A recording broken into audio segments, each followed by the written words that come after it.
The Australian aviation industry contributes more than $20 billion per annum to the national economy and underpins society by employing 90,000 people, connecting communities, driving tourism and transporting workers. Whilst the international market remains subject to bilateral agreements, the domestic market was governed by a two-airline policy until 1990, when it was abolished in favour of the benefits of vigorous competition, which include increased flight frequency, fare reductions, better services and increased efficiency.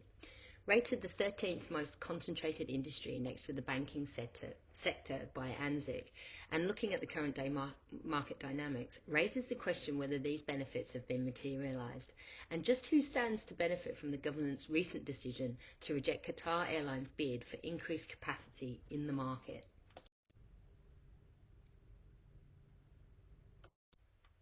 When we discuss high market concentration, we are identifying that a few dominant firms exist in the market compared to a perfectly competitive environment. Concentration is the degree to which these small number of firms make up the total production in the market and is measured by the Herfindahl-Hirschman index.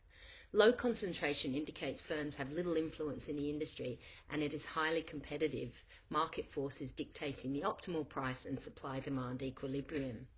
High concentration indicates a strong influence on production and services in the market as they engage in output and price setting strategies to maximise profits.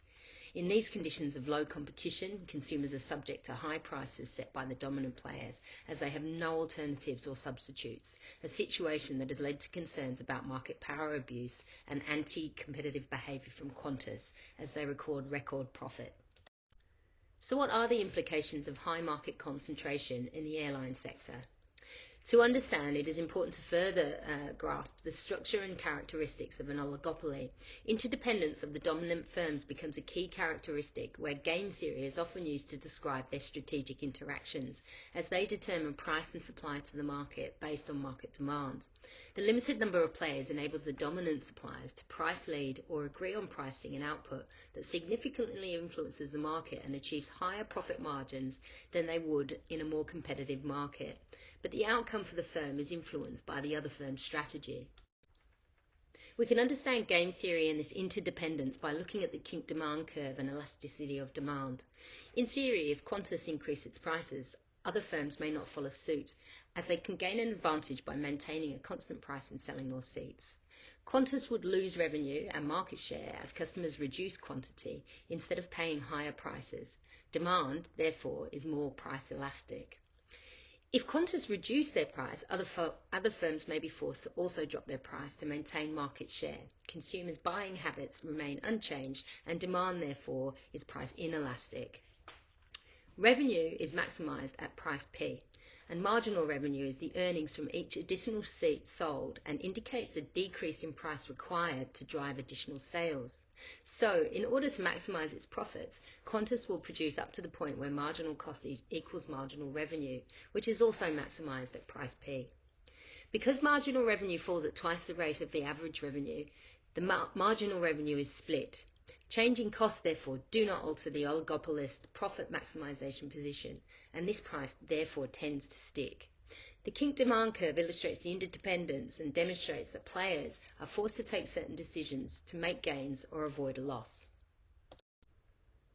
The dominant strategy or Nash equilibrium theory occurs when a change in strategy from a dominant player makes that player worse off, taking into account the action of the other. In theory, they can raise or lower their prices and be better off, but as oligopolists, this will depend on what decision the airline makes. The dominant strategy would be to lower their price. If one raises, the other lowers. The firm that raised the price will gain less revenue and lose market share. If they collude and promise not to cheat, they can both increase their prices together and maximise profit. Each must decide on a pricing strategy which can be considered to exploit their joint market power. To regulate these behaviours, competition and antitrust laws exist to provide aviation watchdog, the AAAC, and other government bodies the ability to monitor, report and apply disincentives, leaving the firms no better off for anti-competitive practices. A regulatory framework includes policies related to capacity allocation, foreign airline access and competition law. In free markets, firms compete with one another to be a low-cost supplier and gain market share from competitors in the space. This leads to more quantity and lower prices for consumers, often below what they are willing to pay. This difference between the market price, as determined by supply and demand, and the willingness to pay is the consumer surplus. A consumer surplus is seen as a benefit to the economy, providing the add-on value and a wider choice of goods. A lack of competitiveness leads to greater inequality. The high barriers to entry in the aviation industry, such as capital investment, government regulations, and network effects, serves to protect the dominant players. Thus, oligopolies persist as a market structure, whilst there are many benefits yet to be realised. The government's decision to reject Qatar's bid would consider a complex range of economic and political factors, as well as protectionism over Australia's national carrier, as Qantas invests to innovate. Competition laws are designed to protect consumers from collusion and cartel-like behaviour from firms with high levels of market power. And government policy has a responsibility to limit or increase competition through the approval of industry mergers, capacity grants and bilateral agreements.